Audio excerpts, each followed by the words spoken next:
વિદ્યુત ભારોના તંત્રને કારણે વિદ્યુત ક્ષેત્ર. આપણે લાસ્ટ ટાઈમ એક જ વિદ્યુત ભારના કારણે વિદ્યુત ક્ષેત્ર ઉત્પન્ન થાય એ ચર્ચા કરી હતી, પણ અહીંયા એક વિદ્યુત ભાર નહીં હોય, શું હશે? વિદ્યુત ભારોનું તંત્ર હશે. તંત્રનો મતલબ ઘણા બધા વિદ્યુત ભારો. ક્લિયર? તો શું કરવાનું? તો જ્યારે જ્યારે તંત્ર હોય ત્યારે આ રીતના એક ફિગર બનાવી દેવાની.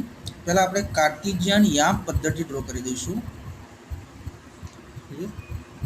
એમાં આપણને ખબર હોય કાર્ટેશિયન યામ પદ્ધતિમાં બે અક્ષ તો લઈ જ લેવાની. પહેલી અક્ષને આપણે કહીશું એક્સ અક્ષ, બીજી અક્ષને વાય અક્ષ કહીશું. અહીંયા હોય એનું શું કહેવાય? ઉગમ બિંદુ ઓ. ક્લિયર? તો આ રીતના આપણે લખી શકીએ કે ઉગમ બિંદુ ઓની સાપેક્ષે પહેલો વિદ્યુત ભાર હશે Q1 કે જેનો સ્થાન સદિશ હશે R1 સદિશ.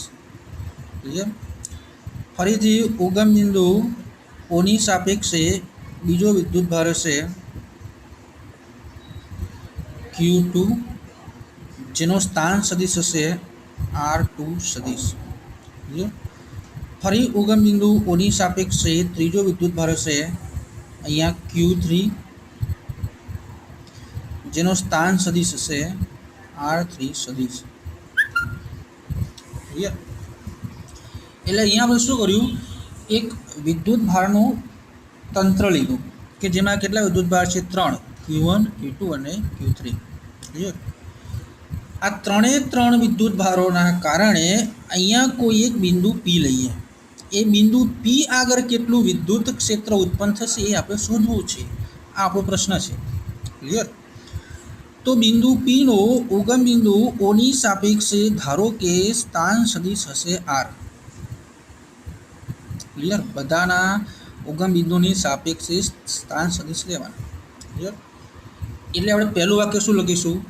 ધારો કે કાર્ટેશિયન યામ પદ્ધતિમાં Q1, Q2 અને Q3 ના ઉગમ બિંદુ ઓની સાપેક્ષે સ્થાન સદિશ અનુક્રમે R1 સદિશ, R2 સદિશ અને R3 સદિશ છે.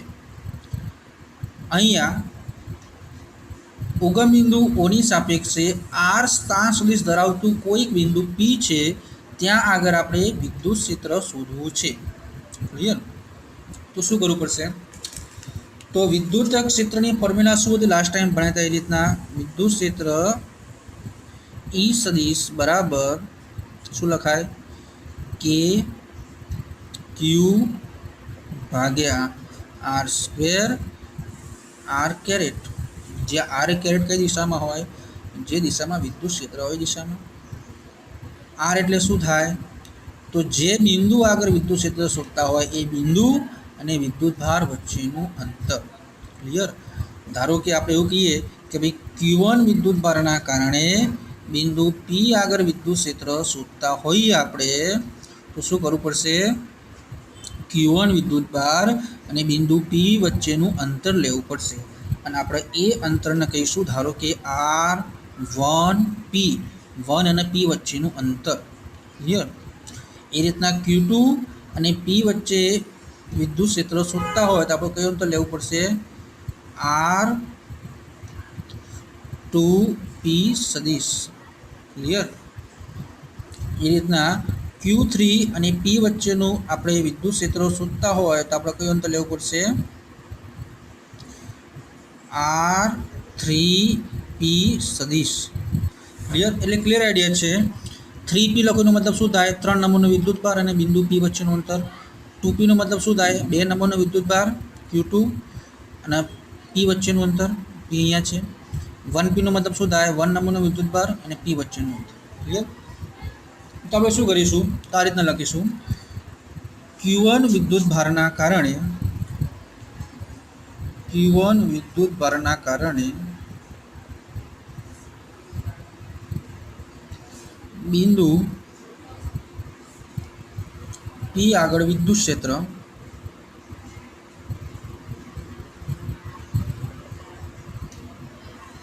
એના આપણે શું લખીશું?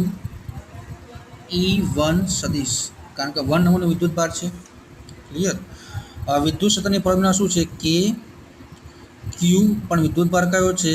Q1. ક્લિયર? કે ક્યુ, એમાં ક્યુ એટલે કયો વિદ્યુતભાર છે આપણે પહેલાં Q1 ભાગ્યા આર સ્ક્વેર. આર એટલે શું થાય? વિદ્યુતભાર અને બિંદુ વચ્ચેનું અંતર.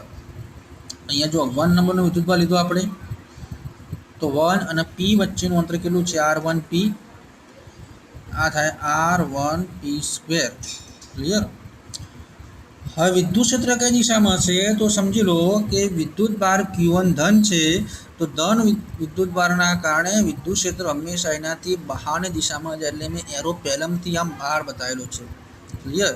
એટલે આ એરો કોનો છે? E1 સદિશનો. ક્લિયર? Q1 થી બહારની તરફ. એ રીતના Q2 થી બહારની તરફ આ એરો થશે E2 સદિશનો, બીજા નંબરના વિદ્યુતભારના કારણે. એ રીતના Q3 થી બહારની તરફ આ એરો થશે E3 સદિશનો. ક્લિયર? હવે અહીંયા પાછું એક લખવું પડશે.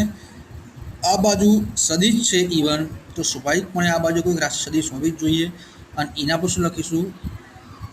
એકમ કેરેટ 1P. જે રીતના અહીંયા આર સ્ક્વેર તો આર કેરેટ લખ્યું હતું, R1P તો R1P કેરેટ લખવાનું. જ્યાં R1P કેરેટની દિશા કઈ હશે? તો જે દિશામાં વિદ્યુત ક્ષેત્ર હોય એ દિશા જ થાય. એટલે 1 નંબરના વિદ્યુતભારથી P બિંદુ તરફ. ક્લિયર? ક્લિયર? એટલે અહીંયા લખી દઉં છું, જ્યાં આર કેરેટ 1Pની દિશા 1 થી P એટલે Q1 થી P તરફ છે. ક્લિયર? હવે આપણે જે રીતના Q1 વિદ્યુતભારના કારણે વિદ્યુત ક્ષેત્ર E1 લખ્યું, એ રીતના Q2 વિદ્યુતભારના કારણે બિંદુ P આગળ વિદ્યુત ક્ષેત્ર E2 સદિશ બરાબર શું લખાય? ફરી કે Q2 divided by R2P square આવશે અહીંયા. અને અહીંયા શું લખવું પડશે? R caret 2P. એટલે અહીંયા E1 લખ્યું, E2 લખ્યું, એ રીતના આપણે E3 લખીશું. અને ત્યારબાદ બિંદુ P આગળ મળતું કુલ વિદ્યુત ક્ષેત્ર શું લખાશે? તો બિંદુ P આગળ મળતું કુલ વિદ્યુત ક્ષેત્ર E બરાબર શું લખાશે? E1 સદિશ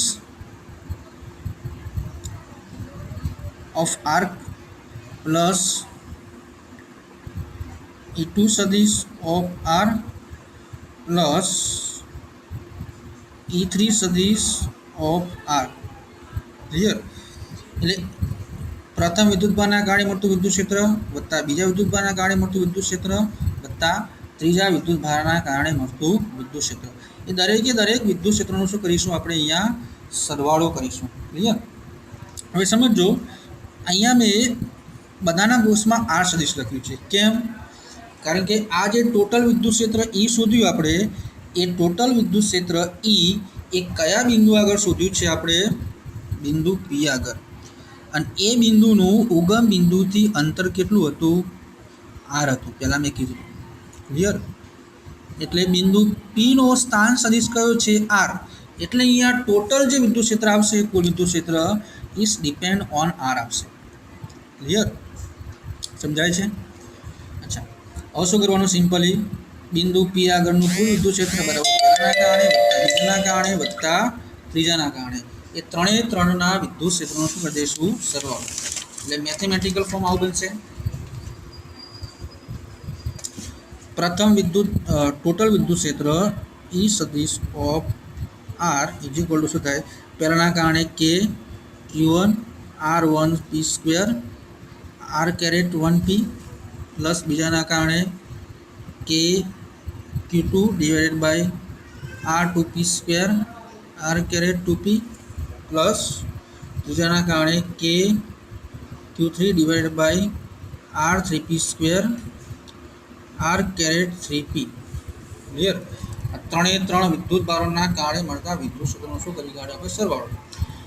હવે ત્રણ પદમાં જુઓ, K તો કોમન છે, એટલે આપણે K કોમન કાઢી દઈશું અહીંયા. તો કોષમાં શું બચશે? પહેલામાં Q1 R1P square R caret 1P વત્તા બીજામાં શું બચ્યું? Q2 R2P square R caret 2P. ત્રીજામાં શું બચ્યું? Q3 R3P square R caret 3P. Clear? અહીં આપણે જે 3 સ્ટેપ લખ્યા છે એ 3 સ્ટેપમાં કોમનલી આ રીતના પણ લખાય કે કૌંસમાં સમેશન ઓવર, જો સમેશન આ રીતના લખું ક્યુ આઈ, વનની જગ્યાએ શું કરી કાઢ્યું આઈ, જ્યાં આઈ ઇઝ ઇક્વલ ટુ 1 થી ક્યાં સુધી હશે 3 સુધી, ડિવાઇડેડ બાય આર આઈ પી. સમજો આમાં જ્યાં 1 1 હતું ત્યાં શું લખી દેવાનું, 1 ની જગ્યાએ આઈ લખી દેવાનું. અહીંયા 1 ની જગ્યાએ લખી કાઢ્યું, અહીંયા પણ 1 ની જગ્યાએ શું લખી કાઢ્યું આઈ, અહીંયા પણ 1 ની જગ્યાએ આઈ, એટલે R I P caret. Clear? આ જનરલ ફોર્મ્યુલા બની ગયા. જુઓ આઈ બરાબર 1 મૂકીશ ને અહીંયા તો પહેલું સ્ટેપ, આઈ બરાબર 2 મૂકું તો બીજું સ્ટેપ, અને આઈ બરાબર 3 મૂકું તો અહીંયા આ ત્રીજું સ્ટેપ બનશે. 3 સુધી કામ પતી ગયું. પણ જો કોઈક તંત્ર એવું હશે કે જેની અંદર n વિદ્યુત ભારો હોય, એટલે વ્યાપક રીતે n વિદ્યુત ભારોના તંત્ર માટે સૂત્ર શું લખાય, ટોટલ વિદ્યુત ક્ષેત્ર E સદિશ ઓફ R સદિશ is equal two K common, ખાલી શું થાય summation over I is equal two 1 થી સ્ટાર્ટ કરીને ક્યાં સુધી લઈ જવું પડશે આપણે n સુધી, કારણ કે વિદ્યુત ભારો કેટલા છે n. અહીંયા Q I divided by R I P square, sorry અહીંયા સ્ક્વેર આવશે, અને અહીંયા શું લખવાનું N I R caret I P. Clear? એટલે તમારી બુકમાં જે સૂત્ર લખ્યું છે એ n વિદ્યુત ભારોના તંત્ર માટે લખ્યું છે. મેં અહીંયા તમને 3 વિદ્યુત ભારો લઈને સમજાવ્યું, પણ જો કોઈક જગ્યાએ તંત્રમાં n વિદ્યુત ભારો હોય તો સમેશનમાં કેટલા વિદ્યુત ભાર લેવા પડશે આપણે n. ક્લિયર? આ રીતના ઘણા બધા વિદ્યુત ભારોના કારણે કોઈ એક બિંદુ આગળ વિદ્યુત ક્ષેત્ર શોધવું હોય તો આપણે શોધી શકીશું. એટલે આપણને વિદ્યુત ક્ષેત્ર કયું મળ્યું, બિંદુ P આગળનું વિદ્યુત ક્ષેત્ર. ક્લિયર?